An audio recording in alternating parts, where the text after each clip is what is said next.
The automotive world is watching something remarkable unfold.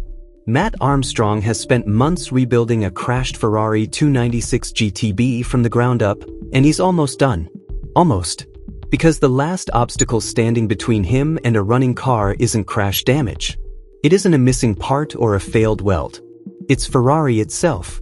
This is the story of how one of the world's most prestigious manufacturers locked Matt out of his own car using software, and why it matters to every single person who has ever bought a vehicle. When the 296 GTB first arrived in Matt's garage, the damage was severe but not hopeless. Over the following months, he and his team tore the car apart and rebuilt it with extraordinary care, splitting panels, fabricating custom mounts, rerouting cooling lines, repairing wiring harnesses, and fitting Ferrari's own Extreme Challenge kit as an upgrade. The physical work was immaculate. Anyone who has followed this series knows the level of craftsmanship on display. Professional shops would struggle to match it. But modern supercars are no longer purely mechanical machines.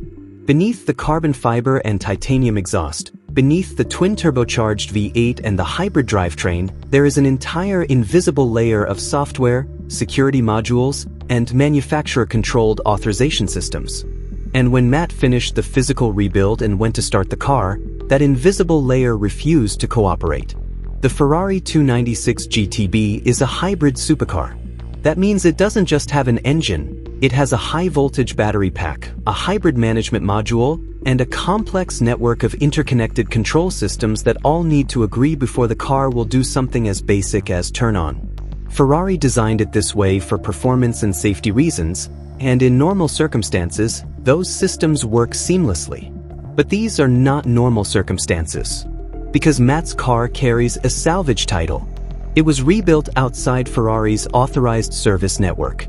And Ferrari's software, whether by deliberate policy or the rigid logic of its security architecture, treats that situation the same way a locked door treats someone without a key.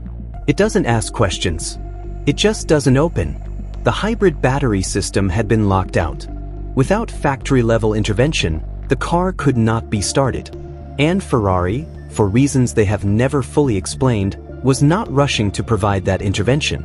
The first major turning point, or what everyone hoped would be one, came when Matt invested in a brand new hybrid battery pack. £18,000. Let that number land for a moment. £18,000 for a single battery, purchased specifically because the existing pack was flagged as the likely source of the startup problem. It was an enormous gamble, but it felt like the logical move. Replace the battery, remove the fault, start the car. The moment the new pack was connected and the system powered up, the dashboard lit up with 3 words that stopped everything cold. Battery thermal runaway. In any hybrid or electric vehicle, those words represent one of the most serious failure states possible. Thermal runaway means the battery believes it is overheating uncontrollably. It means the system is preparing for the possibility of fire. It means every safety protocol in the car is now working actively against you. This was not a minor calibration warning. This was the car treating a brand new, 18,000-pound battery as an immediate threat. For Matt, who had poured months of work and enormous expense into this rebuild, it was a gut punch. The new battery was supposed to be the breakthrough. Instead, it deepened the mystery and raised an uncomfortable question about whether Ferrari's software was responding to a genuine fault or simply rejecting hardware that hadn't been introduced through official channels. But then something unexpected happened. Just when the thermal runaway warning felt like a dead end, the car began showing faint signs of life. Not warnings this time, something quieter. The ignition came on properly. The hazard lights, which had been stuck on as a fault indicator, disappeared temporarily. A hidden menu appeared on the dashboard, logistic mode, a diagnostic state not visible under normal operating conditions. These were tiny signals, easy to dismiss. But in the context of everything that had come before, they were significant. They meant the car's core systems hadn't completely shut down. Somewhere beneath all the security layers, the machine was still trying to communicate. Every small breakthrough gave the rebuild new momentum, before Ferrari's security architecture closed another door, flagging yet another function as requiring dealer-level authorization to proceed. That pattern, Progress, then lockout, then more progress, is what has made this story so compelling to watch. It is not a straightforward fight. It is a war of attrition between a man who owns a car and a manufacturer that still believes, on some level, that it owns the car too. That belief is now being challenged in legislatures across Europe. The EU's right to repair directive is moving toward formal enforcement, and it specifically targets this kind of software lockout. The principle being debated is straightforward. If you have purchased a physical object, a manufacturer should not be able to retain permanent digital control over its core functions. You should be able to repair it, maintain it, and operate it without being forced back into the manufacturer's commercial ecosystem. Ferrari's behavior in this situation is exactly the kind of case regulators are pointing to. Matt hasn't modified the car in ways that compromise safety or violate regulations. He has repaired it. He has fitted parts that Ferrari themselves sell. And yet the manufacturer's software is preventing the car from functioning, not because of a genuine safety risk, but because the repair happened outside their authorized network. Legislation moves slowly, and right now, today, Matt is still standing in a garage in front of a car that will not start. But the legal framework that could change this situation permanently is being built in real time, and his rebuild has become one of the most visible proof points in that global argument. There is a broader issue here that goes beyond Ferrari and beyond this one car. Matt raised it himself during the rebuild, and it is a question the entire automotive industry is quietly terrified to answer. When a hybrid supercar is involved in a crash serious enough to damage the battery pack, the owner isn't just facing a repair bill. They're facing the possibility of a battery replacement that costs more than many complete road cars, followed by a software authorization process that may or may not happen, depending entirely on their relationship with the manufacturer and their willingness to route everything through official service channels.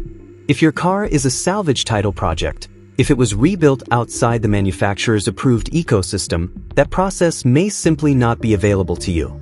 The system was not designed with you in mind. And that raises a question about the environmental claims made on behalf of hybrid technology. These cars are sold, at least in part, on the premise that they are better for the planet.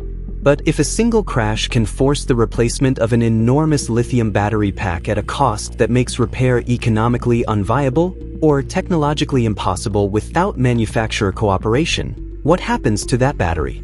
It doesn't disappear. The environmental calculus looks very different when you factor in the reality of what happens to these vehicles when they leave the showroom and encounter the real world. What Matt Armstrong's rebuild has exposed, almost accidentally, is the fault line running through modern car ownership. Cars have always been complex machines. But for most of automotive history, complexity was mechanical. If you understood how the parts worked and you had the right tools, you could fix the problem. Ownership meant something tangible. The car in your garage was yours, fully and completely. That is no longer true for a growing number of vehicles. Modern cars contain more lines of code than a commercial aircraft. They receive over-the-air software updates. They connect to manufacturer servers. They require proprietary diagnostic equipment to access basic functions. And increasingly, they contain security systems that manufacturers can use, whether intentionally or as a byproduct of their architecture, to control what owners can and cannot do with their own property. Ferrari is not alone in this. They are simply the most visible example right now, because Matt Armstrong put a camera in the garage and showed the world exactly what this situation looks like in practice. Every person watching this who owns a modern car with connected systems, manufacturer apps, or proprietary service requirements is affected by the precedent being set here. The question of who truly controls a car after it leaves the factory is not an abstract legal debate. It is a practical question with real consequences for real owners. And right now, the answer is not encouraging. Matt has done the hard part. The physical rebuild is complete. The engineering is sound. The car looks exactly as it should. What remains is a digital battle against security systems, authorization protocols, and a manufacturer that has built its ecosystem in a way that leaves no obvious door open for someone working outside it. Whether he finds a way through, or whether Ferrari's lockout ultimately proves insurmountable, the story has already made its point. The most dangerous thing about a modern supercar might not be the speed. It might be the software. And that is something none of us should be comfortable ignoring.